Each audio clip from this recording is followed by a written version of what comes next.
দিন কমপ্লিট হয়েছে। সবে আবি তালেবের ভিতরে রাসূল সাল্লাল্লাহু আলাইহি সাল্লাম জেল খেটেছেন।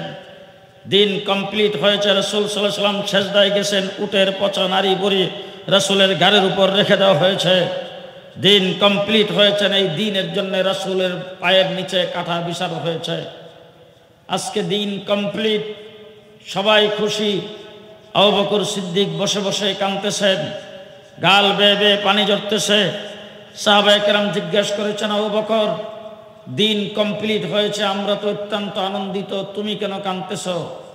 আবু বকর সিদ্দিক বলেন, দিন কমপ্লিট করার জন্যেই আল্লাহর হাবিবকে আল্লাহ পাক দুনিয়াতে প্রেরণ করেছেন।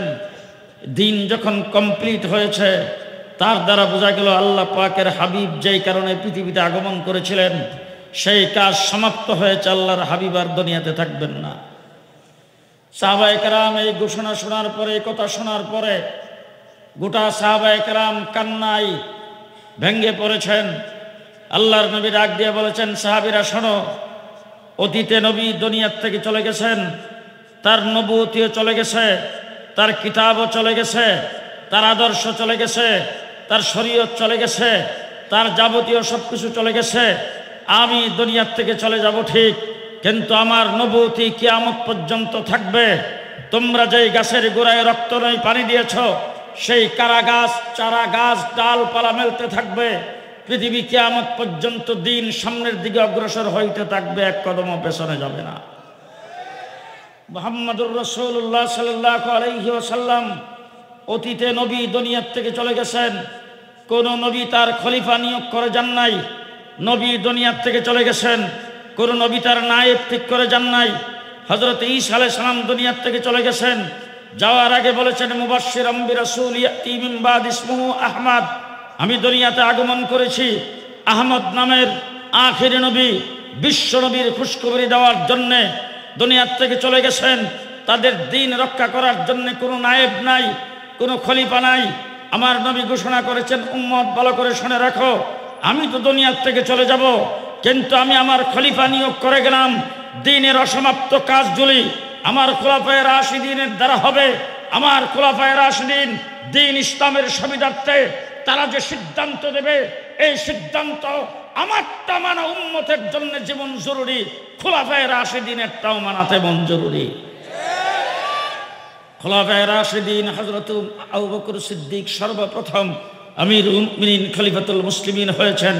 আল্লাহর নবী দুনিয়ার থেকে চলে যাওয়ার পরে হযরত আবু বকর সিদ্দিক সবচাইতে ঠান্ডা মিয়া। আরহামু উম্মতি বি উম্মতি আবু বকর। আবু বকর হলেন রহম দিল। আবু বকর সিদ্দিক যখন খলিফাতুল মুসলিমিন হয়েছে, যাকাতকে কিছু লোকজন স্বীকার করেছেন, মুসাইলামাতুল কাজ্জাব নবুয়তের দাবি করেছেন। আবু বকর সিদ্দিক দাঁড়ায় বুক টান করে বলেছেন, আয়ান কুসুদ্দিন ও আনা হাইয়ুন, আমি জিন্দা থাকতে দ্বীনের সামান্য ক্ষতি হবে।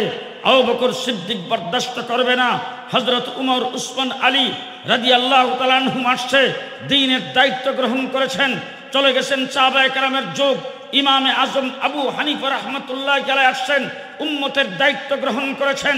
ইমামে আজম বাদশার সামনে মাথা নত করে নাই, জেলখানার ভিতরে মৃত্যুবরণ করেছেন। এই দ্বীনের জন্য হযরত ইমাম বুখারীকে বুখারাত থেকে বের করে দেওয়া হয়েছে।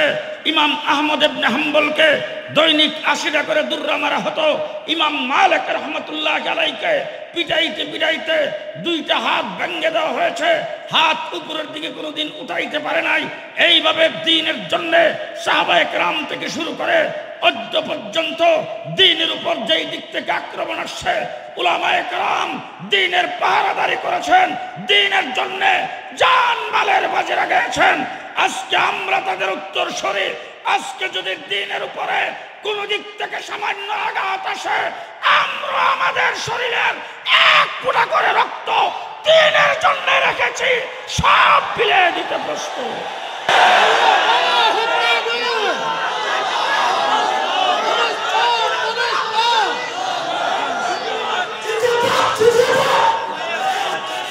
আমাদের দেশের কথা সংক্ষেপ করতে চাই। আমাদের দেশের পূর্বেকার বুজুর্গানে দিন দুনিয়ার থেকে চলে গেছে, আজকে বলতে গেলে আমরা মুরব্বি হারা, মুরব্বি আমাদের সামনে কেউ নাই। যাদের নেতৃত্বে কাজ করেছি, যাদের সান্নিধ্যে কাজ করেছি, যাদের পেছনে পেছনে কাজ করেছি, এরকম নেতৃত্ব দেওয়ার কেউ নাই। আজকে যদি বাতিল শক্তি মনে করে বড় বড় যারা ছিল তারা চলে গেছেন, তাদের নেতৃত্ব কে দেবে সেইটা দেখে নিয়েছে গতকাল। আমাদের ডাকে মানুষ আসে না না আসে তা আমরা কালকে দেখিয়ে দিয়েছি। পরিষ্কার ভাষায় বলতে চাই, আল্লামা মুফতি ফজলুল হক আমিনী ছিলেন, শাইখুল হাদিস ছিলেন, বাইতুল মুকাররমের খতিব উবাইদুল হক ছিলেন, মহিউদ্দিন খান ছিলেন, হাফিজ হুজুর ছিলেন, শামসুল হক ফরিদপুরি ছিলেন। তারা যেই সময় দ্বীনের উপর যেই দিক থেকে আক্রমণ আসছে সেই চ্যালেঞ্জ গ্রহণ করে যেইভাবে মোকাবেলা করেছেন, আজকে পরিষ্কার ভাষায় বলে যাচ্ছি আমরাও সেইভাবে মোকাবেলা করব, আমরাও সেইভাবে মোকাবেলা করব।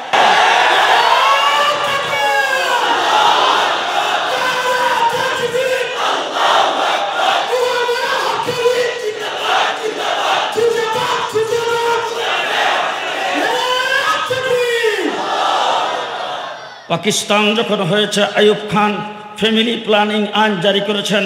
আল্লামা শামসুল হক ফরিদপুরের নেতৃত্বে উলামায়ে কেরাম তার মোকাবেলা করেছেন। যখন বাংলাদেশ হয়েছে, রাজনৈতিকভাবে সিয়াসিভাবে এই দেশে যখন ইসলামের উপর আক্রমণ আসছে, খানকার থেকে বের হয়ে হাফিজ হুজুরের নেতৃত্বে এদেশের উলামায়ে কেরাম তার মোকাবেলা করেছেন। তসলিমা নাসরিন কোরআন পরিবর্তনের কথা বলেছেন। বাইতুল মুকাররমের খতিব উবাইদুল হকের নেতৃত্বে উলামায়ে কেরাম তার মোকাবেলা করেছেন। হাইকোর্ট থেকে 2 জন বিচারপতি ফতোয়ার বিরুদ্ধে রায় দিয়েছেন। মুফতি ফজলুল হক আমিনীর নেতৃত্বে উলামায়ে কেরাম তার মোকাবেলা করেছেন। যখন শিখা চিরন্তন জেলে এদেশের মানুষকে মুশরিক বানাইতে চেয়েছে, তখন শাইখুল হাদিস আল্লামা আজিজুল হকের নেতৃত্বে উলামায়ে কেরাম তার মোকাবেলা করেছেন। যখন নাস্তিকারা মুর্তাদারা শাহবাগে আস্তানাগারে আল্লাহ এবং আল্লাহর রাসূলকে গালি দেওয়া শুরু করেছেন, আল্লামা আহমদ শফির নেতৃত্বে শাপলা চত্বরকে রক্তে রঞ্জিত করে আমরা তার মোকাবেলা করেছি। বাংলাদেশে যখন বাবার মুক্তি লাগায়া দেশের মানুষকে মুশরিক বানাইতে চেয়েছে, জুনায়েদ বাবুনগরীর নেতৃত্বে আমরাই মোকাবেলা করেছি, আমরাই মোকাবেলা করেছি।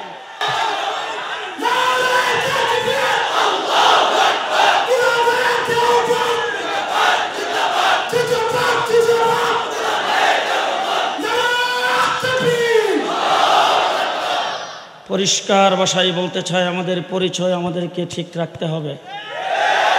আমরা আহলে সুন্নাতুল জামাত, হানফি, দেওবন্দি। ঘুমাইছেন মুখস্থ করবেন আজকে। আমরা আহলে সুন্নাতুল জামাত, হানফি, দেওবন্দি।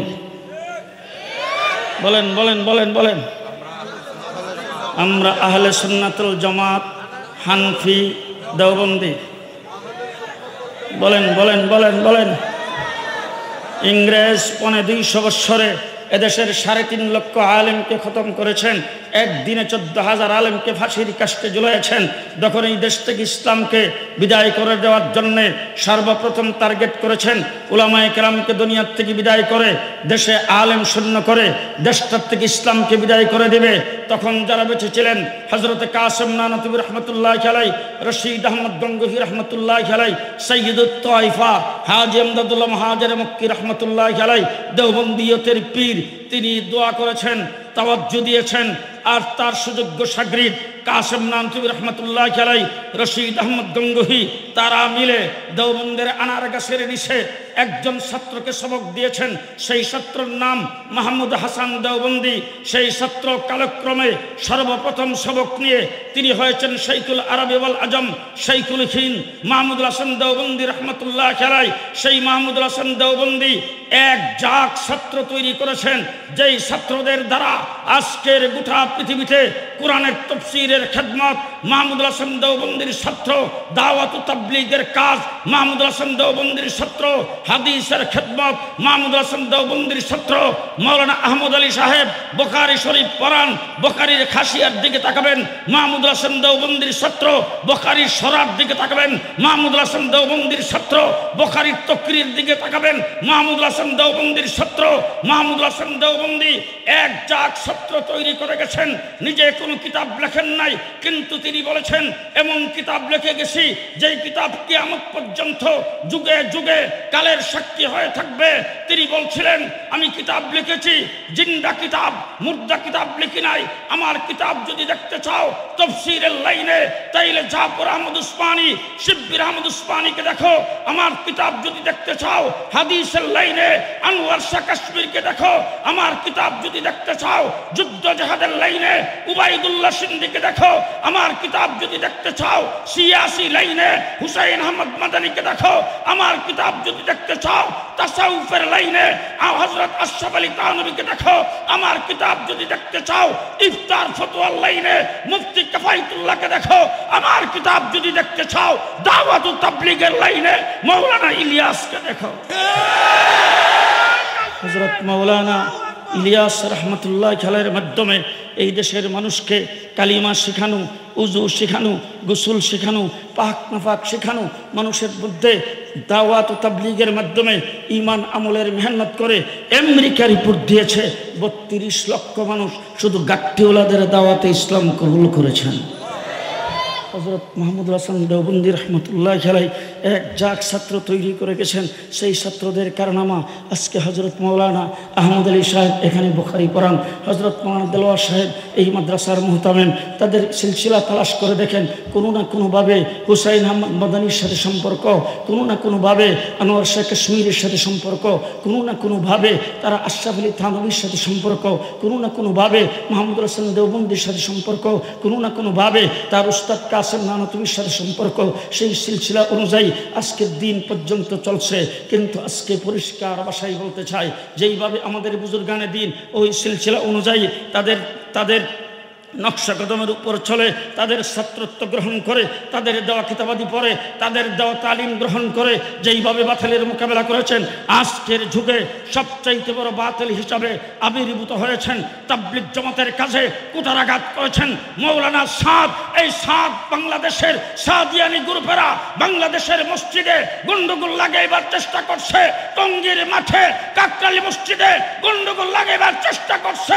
পরিষ্কার ভাষায় বলতে চাই, সাদিয়ানীদের তাবলীগ বাংলাদেশে চলবে না, সাদিয়ানীদের ইজতেমা বাংলাদেশে চলবে না।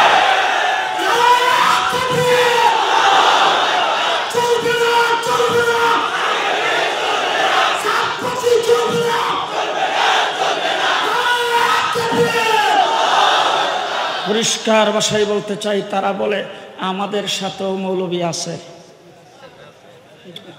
আমরা বলি আমরা আলেমের সাথে আছি। আপনারা কোন পক্ষে? আমরা আলেমদের সাথে আছি। ঠিক না ঠিক? ঠিক না ঠিক? পরিষ্কার ভাষায় বলতে চাই, উলামায়ে কেরাম হলো জনগণের, মুসলিম জনতার ডাক্তার। উলামায়ে কেরাম মুসলমানদের চিকিৎসক। একটা হাসপাতালে দুইটা স্তর থাকে, একটা হলো চিকিৎসক, আরেকটা হলো নার্স। একটা হলো ডাক্তার, আরেকটা হলো নার্স। নার্সের কাম একটা, ডাক্তারের কাম আরেকটা। ডাক্তারের কাজ হলো রোগী দেখে রোগ নির্ণয় করে, সেই রোগ অনুযায়ী প্রেসক্রিপশন করা। নার্সের কাজ হলো ডাক্তারের দেওয়া প্রেসক্রিপশন মোতাবেক ঔষধ সেবন করায়া রোগীকে সেবা দেওয়া। ভালো করে মনে রাখবেন, ডাক্তারের কাজ রোগী দেখে রোগ নির্ণয় করে, রোগ অনুযায়ী প্রেসক্রিপশন করা, ঔষধ সিলেকশন করা। নার্সের কাজ হলো ডাক্তারের দেওয়া প্রেসক্রিপশন মোতাবেক রোগীকে ঔষধ সেবন করায়া সেবা দেওয়া। ঠিক না ঠিক? এবার আমি আপনাদের জিজ্ঞেস করতে চাই, যিনি নার্সের কাজ করবে, যিনি ডাক্তারের কাজ করবে। ডাক্তারের কাজ নার্স কোনোদিন করতে পারবে না।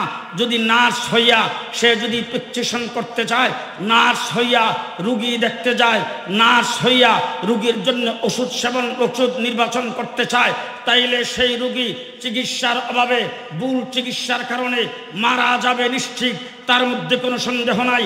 ঠিক তেমনি করে উলামায়ে কেরাম রুহের চিকিৎসক, উলামায়ে কেরাম মুসলিম জাতির চিকিৎসক। চিকিৎসা তারা করবেন, উলামায়ে কেরামের সঙ্গে ব্যারিস্টার হোক, ডাক্তার হোক, ইঞ্জিনিয়ার হোক, যারা থাকবে, যারা উলামায়ে কেরামের সহবতে থাকবে, যারা উলামায়ে কেরামের তরবিয়ত গ্রহণ করবে, তারা নার্সের মতো সেবামূলক কাজে নিয়োজিত থাকবেন। উলামায়ে কেরাম যেইভাবে নির্দেশ করে সেইভাবে তারা কাজ করবেন। এখন আমি আপনাদের জিজ্ঞেস করতে চাই, আপনাদের এখানে মেডিকেল কলেজ, হাসপাতাল আছে, সেইগুলির মধ্যে নার্স আছে না নাই? একজন নার্স কতদিন পর্যন্ত নার্সিং সেবা দেওয়ার পরে ডাক্তার হয়? বলেন বলেন বলেন বলেন। 50 বছর, 100 বছর? কতদিন পর্যন্ত একজন নার্স নার্সিং সেবা দেওয়ার পরে ডাক্তার হবে? জি জি, পরিষ্কার ভাষায় বলতে চাই, আজকে যারা সাদিয়ানি গ্রুপ বাংলাদেশে বর্তমান অন্তর্বর্তীকালীন সরকার, যেই সরকারকে আমরা রক্ত দিয়ে ক্ষমতায় বসেছি, যেই সরকার শাপলা চত্বরের রক্তের কারণে ক্ষমতায় গেছে, যেই সরকার 2021-এর রক্তের কারণে ক্ষমতায় গেছে, যেই সরকারকে 2 বছর জেলের ভিতরে তাইখা হাসিনার পতন ঘটায়া আমরাই বসাইছি, যেই সরকারকে 2024 সালে রক্ত দিয়ে ক্ষমতায় বসেছি, সেই সরকারের সাথে যুগ সাজশ করে সেই সরকারকে ভুল বুঝায়া তোমরা বাংলাদেশে প্রতিষ্ঠিত হইতে চাও, নার্স হইয়া চিকিৎসা করতে চাও।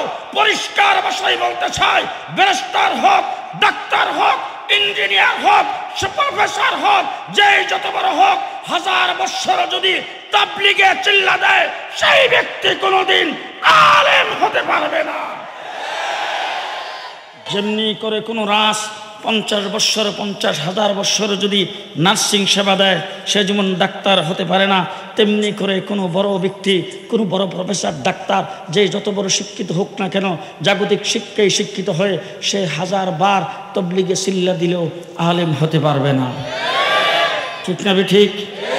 জাতির রাহবরি করবে উলামায়ে কেরাম। কে করবে? কে করবে? উলামায়ে কেরাম।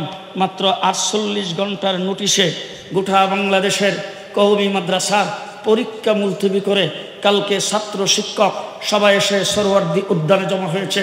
কারণ একটাই, আমরা সবাই ঐক্যবদ্ধ।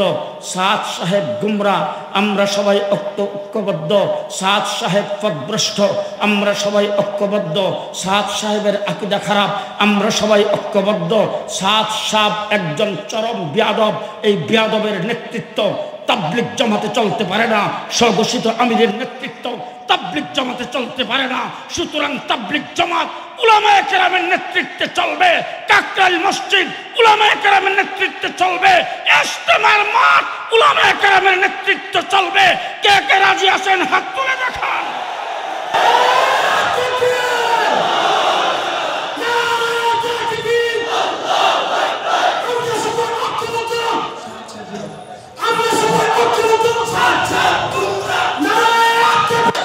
গত 15টা বছর বাইতুল মুকাররমের সামনে মানববন্ধন করেছেন, মানে সমাবেশ করেছেন, মিছিল করেছেন, বিক্ষোভ মিছিল করেছেন।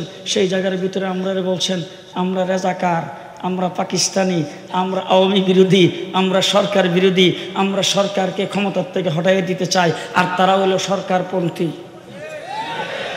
যেই সরকারের পতন ঘটছে এখন যে আমরা সরকার বিরোধী ছিলাম, এরা হইল সরকারপন্থী। দলিল কি দেখেন না? কাকরাইল মসজিদ এরা হইল 4 সপ্তাহ, আমরা হইলাম 2 সপ্তাহ। এই হলো এরা সরকারপন্থী। দেখেন না টঙ্গী ইজতেমার মাঠে 3 সেট তাদের দখলে, আমাদের দখলে সেটা নাই। এরা হইল সরকারপন্থী। দেখেন না এরা সবসময় ইজতেমা আগে করে। আমাদের যিনি নেতা সাদ সাহেবকে বাংলাদেশ আসতে দেয় না, এই হইলাম আমরা সরকারপন্থী।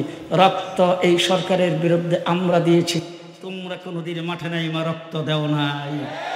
এই সরকারকে ক্ষমতার থেকে সরাইবার জন্য জেল জুলুম নির্যাতন আমরা বুক করেছি, তোমরা কোনোদিন বুক করো নাই। পরিষ্কার অন্তর্বর্তীকালীন সরকারকে বলতে চাই, ক্ষমতায় আমরা বসেছি, রক্ত আপনাদের জন্য আমরা দিয়েছি। আপনারা ক্ষমতায় থাকবেন, আপনাদের বিরুদ্ধে যে সমস্ত ষড়যন্ত্র হয়েছে, সাদিয়ানি রাষ্ট্র আবার নতুন করে ষড়যন্ত্র শুরু করেছে, তাদের ষড়যন্ত্রে পা দেওয়া যাবে না। আমরা আপনাদের সাথে আছি, দেখবো কে আপনাদেরকে সারা। আল্লাহ কবুল করুক। সবাই বলেন আমিন। আর জোরে বলেন আমিন। মাসকান্দা মাদ্রাসাটা যদি না থাকতো তাইলে এমন মাহফিল হইতো তো। যে আর আসতে কয়েন। মাসকান্দা মাদ্রাসাটা থাকার কারণে এই যে এখানে আসছেন, বাইরে দেখলাম প্রজেক্টর লাগাইছে, ওই রাস্তার ওই সাইড পর্যন্ত মানুষ, এইখানে ওলামায়ে কেরাম আসছেন, দিক নির্দেশনামূলক কথাবার্তা শুনছেন। এই মাদ্রাসাটা থাকার কারণে তো নাকি কথা কয় না। মাদ্রাসা কোনোদিন বেগম পাড়ায় বাড়ি করার লোক তৈরি করে না। মাদ্রাসা কোনোদিন দেশের সম্পদ লুণ্ঠন করার মানুষ তৈরি করে না। ওই যে দেখেন না আমির হোসেন আমু ধরা খাইছে, বেশি না, মাত্র 400 কোটি। আরে লেডি প্রধানমন্ত্রী শেখ হাসিনার ফিউন 400 কোটি টাকার মালিক। ফিউন যদি 400 কোটি টাকার মালিক হয়, হ্যাঁ কয়শো কোটি টাকা? হ্যাঁ, ওইটাই হিসাব করে বের করা লাগবে। পালাবো না, কথা কথাই বলতা খেলা হবে। গত 15 বছর হেলার মাঠে ছিলাম, এখনো আছি। আসো দেখি বাবার বেটা হইলে। আমরা সবসময় খেলার জন্য প্রস্তুত। কথা কথায় আমাদেরকে বলছে আমরা পাকিস্তানি রাজাকার। বিশ্বের অর্ধেকটা পৃথিবী ঘোরাফেরা করছি, আজ পর্যন্ত কোনোদিন পাকিস্তান যাই নাই। আজকে যদি আমাদের উপরে কোনো দিক থেকে আক্রমণ আসে, আমরা পাকিস্তান যাইতে পারবো না। তার কারণ হলো বাংলাদেশের সাথে পাকিস্তানের কোনো বর্ডার নাই। তোমরা যারা আমাদেরকে পাকিস্তানি রাজাকার বলতা, তোমরা আজকে কোথায়? তোমরা আজকে কোথায়? পরিষ্কার ভাষায় বলতে চাই, হাজার হাজার মাইল দূরে পাকিস্তান। পাকিস্তানিদেরকে 1971 সনে লাঠি ডান্ডা দিয়ে আমরা তাদের কাছ থেকে দেশ স্বাধীন করেছি। পাকিস্তান আমাদের দেশের প্রতি তাকাইবার শক্তি নাই। আর যদি তাকায়, আমি টুপিদারিওয়ালা একজন মাদ্রাসায় পড়ুয়া মৌলবী হিসাবে বলছি, তাদের হাত ভেঙ্গে চুরমার করে দেওয়া হবে, তাদের চক্ষু উকড়ে ফেলা হবে। পাকিস্তান কোনোদিন বাংলাদেশ হবে না। বাংলাদেশের প্রতি কোনোদিন পাকিস্তান তাকাইতে পারবে না। বাংলাদেশের দ্বারা ক্ষতি হয়েছে, সামনেও যদি কোনো ক্ষতি হয় তাইলে ভারতের দ্বারা হবে। তোমরা যারা আমাদেরকে পাকিস্তানি রাজাকার বলছো, আজকে পরিষ্কার ভাষায় ঘোষণা করলাম, তোমরা সবাই ভারতীয় রাজাকার। তোমরা সবাই ভারতীয় রাজাকার।